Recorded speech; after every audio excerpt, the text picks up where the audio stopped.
have a very sick neighbor. It's not a neighbor, but it's close to a neighbor, and that's Venezuela. It's very sick.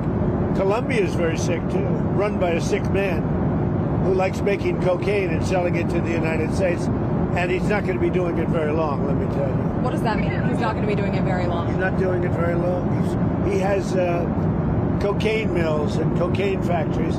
He's not going to be doing it very long. So there will be an operation by the U.S. and it sounds good to me. Secretary Rubio mentioned You know why? Because they kill a lot of people, yeah.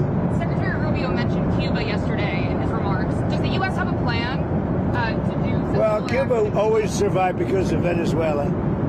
Now they won't have that money coming in. They won't have the income coming in. You know, a lot of Cubans were killed yesterday. You know that.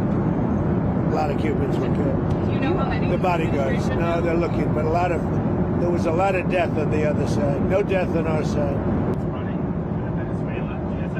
Yeah, you were just talking about the land, but it sounded like... And by the way, you have to do something with Mexico. Mexico has to get their act together because they're pouring through Mexico, and we're going to have to do something. We'd love Mexico to do it. They're capable of doing it, but unfortunately the cartels are very strong in Mexico. I remember one time you actually, speaking of Mexico, I asked you about Claudia Sheinbaum, and you told me at one point you had offered to send U.S. troops into Mexico to combat drug trafficking there. Is that something you have spoken to her about? I think she's a terrific person.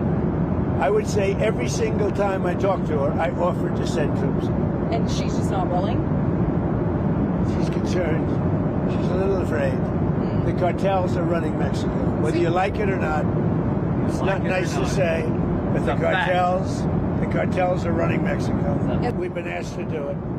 We've actually been asked to do it. Do you think You know, one of the things that is happening, and I think you see it all the time, Howard, you've seen it, that Cuba is ready to fall. You know? Yes. Cuba looks like it's ready to fall. I don't know if they're going to hold out. But Cuba now has no income. They got all of their income from Venezuela, from the Venezuelan oil. They're not getting any of it. And Cuba literally is ready to fall. And you have a lot of great Cuban Americans that are going to be very happy about this. Did that play at all into your decision to capture Maduro? Are you considering U.S. action in Cuba? We're not. I think it's just going to fall. I don't think we need any action. It looks like it's going down. It's going down for the count. You ever watch a fight? I have. They go down for the count. And Cuba looks like it's going down. What do you think, Howard?